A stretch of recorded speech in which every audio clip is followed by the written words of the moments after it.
Bonjour à tous, une vidéo succincte sur le WOD d'aujourd'hui pour vous aider à mieux appréhender le warm-up. Une fois que le briefing sera déclenché, vous aurez besoin, si vous avez beaucoup d'équipement, d'un rameur, d'une bande élastique et d'un PVC par athlète. Si jamais vous êtes restreint en termes d'équipement, pas de souci, vous pourrez partir sur des groupes de 3 avec la même configuration, un rameur, un PVC et une bande élastique par athlète. Au niveau de l'échauffement, les choses vont être très simples. On va travailler 1 minute par exercice, ce qui signifie sans doute 45 secondes de travail pour 15 secondes de transition. Sur le rameur, puisqu'on va travailler sur 9 minutes aujourd'hui, le focus va rester le même. On va tenter de tirer longtemps et fort sur un temps et de revenir en 2 temps. Ça va ressembler à ça. Et tu peux récupérer. Au niveau du rameur, ça vous donne l'opportunité de commencer à vérifier que le timing est bien compris. Est-ce que j'utilise à mort les jambes avant de tirer avec les bras? Est-ce que je détends les bras avant de ravancer le corps et de plier les jambes? Et aussi en fonction de vos athlètes, s'ils sont un peu plus perfectionnés, est-ce qu'on a les épaules qui restent le plus longtemps possible au-dessus du bassin avant de finir de tirer? Est-ce qu'on est capable de garder les talons sur les plateformes le plus longtemps possible?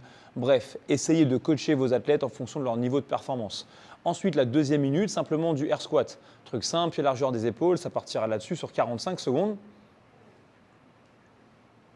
À ce stade-là, ce qui va vous intéresser, c'est de vérifier l'écartement des pieds, l'initiation du squat par les hanches et bien évidemment la profondeur qui est le point le plus important. Rappelez-vous la différence. Ça brise la parallèle. C'est ça qu'on cherche. Si vous avez un doute, genre là, il n'y a pas de doute, c'est que c'est pas rep. Ensuite, troisième minute, on bascule directement sur le burpee. Et au début, on ne va pas tout de suite le faire en burpee facing. On va faire simplement un burpee sur lequel on va remonter, mais une jambe à la fois. Ça ressemblera à ça. Exact, encore une fois. L'idée sera sans doute de remonter la jambe qui n'est pas notre jambe d'appui, puisque l'idée ce sera d'utiliser ce drill pour amener au burpee facing. Deuxième passage, on va faire exactement le même travail, même focus sur le rameur. Par contre, en lieu et place du air squat, on va passer directement sur un front squat avec PVC. Ici, c'est simple, votre focus il est sur la position de front rack. On veut garder les coudes le plus haut possible pendant tout le mouvement. Rappelez-vous, peu importe ce que vous avez pu lire sur Instagram ou sur Internet, le fait d'avoir une prise complète autour de la barre n'est absolument pas une obligation. En fonction de la mobilité de vos athlètes, la plupart d'entre eux auront une prise relâchée du bout des doigts. Il n'y a que comme ça qu'ils pourront monter et c'est un bon moyen de s'échauffer pour la suite. Troisième minute, on basculera du coup sur des burpees facing the bar. On construit sur ce qu'on a fait auparavant. Donc on remonte avec un pied. On avancera sans doute d'un petit pas et on saute en faisant le demi-tour dans les airs. On saute comme on veut, peu importe la hauteur. C'est pour introduire ce qu'on fera en burpee facing the bar pendant le WOD.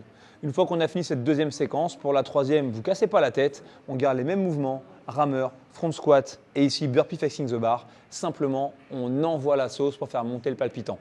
9 minutes en tout, 45 secondes de travail, 15 secondes de récup, des focus simples et une complexité qu'on va ajouter au fur et à mesure pour avoir un échauffement qui tient debout.